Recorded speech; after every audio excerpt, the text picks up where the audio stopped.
So emotions play a big role in stress management. So let's talk about the skill of emotional agility.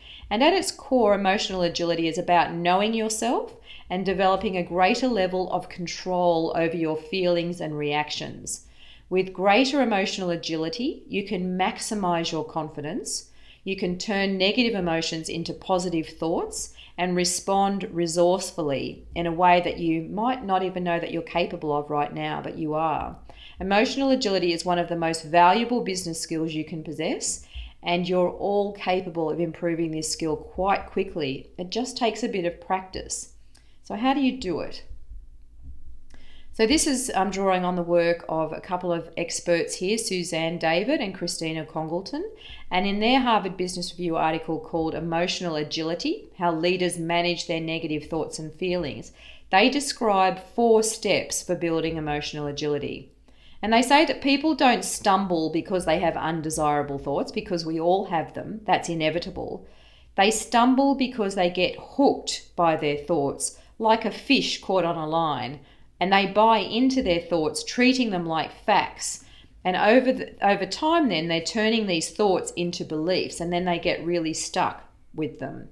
So your first step in building emotional agility is to recognize your patterns, just like I asked you to do there. It's very important to notice when you've been hooked by your thoughts and feelings, and this can be a little bit hard to do initially, but there are certain telltale signs that you're hooked. And one of them is that your thinking becomes a bit repetitive and rigid. And another sign is that you feel like you're telling the same story over and over, a bit like that movie Groundhog Day. Remember that one? Where it's like the same thing over and over. And you have to be aware of the patterns that you're stuck in before you can make a change. All right? So that self-awareness is really important there. These experts say that the next step in emotional agility is to label your thoughts and emotions, because labeling allows you to see your thoughts and feelings for what they are.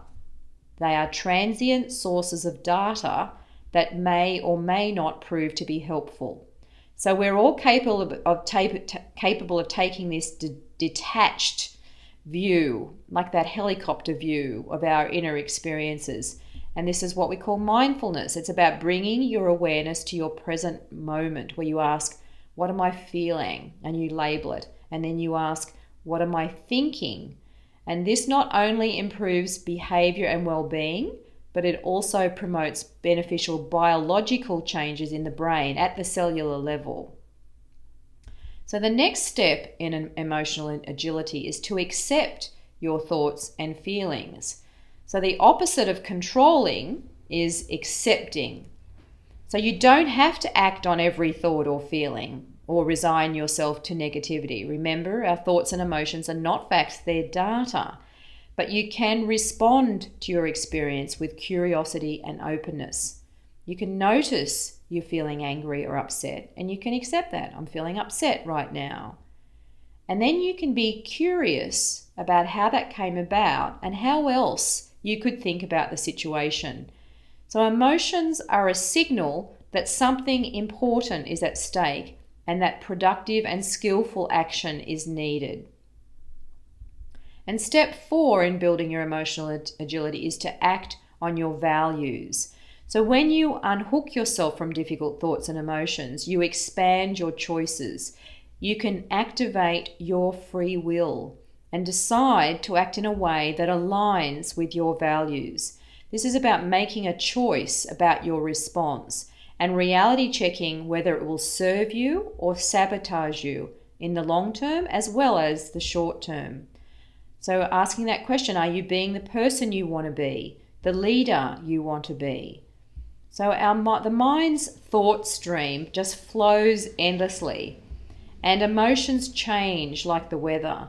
But your values are consistent and can be called upon at any time and in any situation. So here's a question for you. What are your top 1 or 2 values? What's important to you? So if you were in alignment with your most important 1 or 2 values, what behaviors would you be demonstrating when you're stressed or under pressure? So write that down for yourself. And here's another way of thinking about that. Imagine a colleague, or perhaps even a client, was describing how you managed a challenging situation. So let's do a third person perspective on this. How would you like to be described or known by other people? So this is you getting that third person fly on the wall perspective. What would you like people to experience you as when you're stressed or under challenge?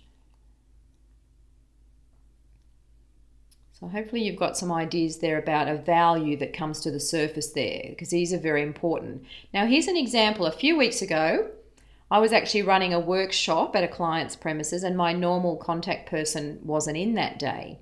And I needed to be let in to their training room, and I asked at the front desk and I asked them to ask if someone else was there. I knew a couple of people there and I suggested a few names, and it was a bit of a problem. It took some time, and eventually someone arrived who I had met once in the past, but obviously this person was not very happy about being asked.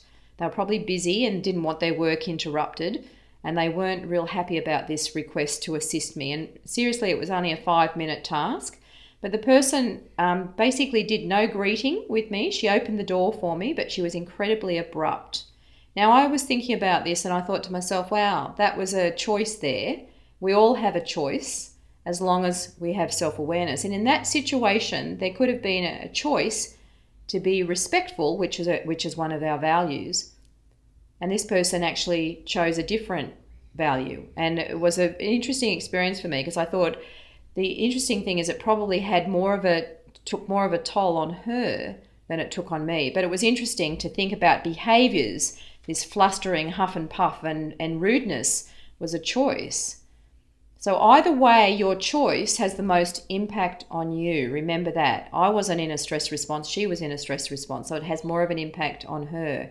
And a lot of people do struggle to manage their emotions. So let's have a look at an emotional agility technique.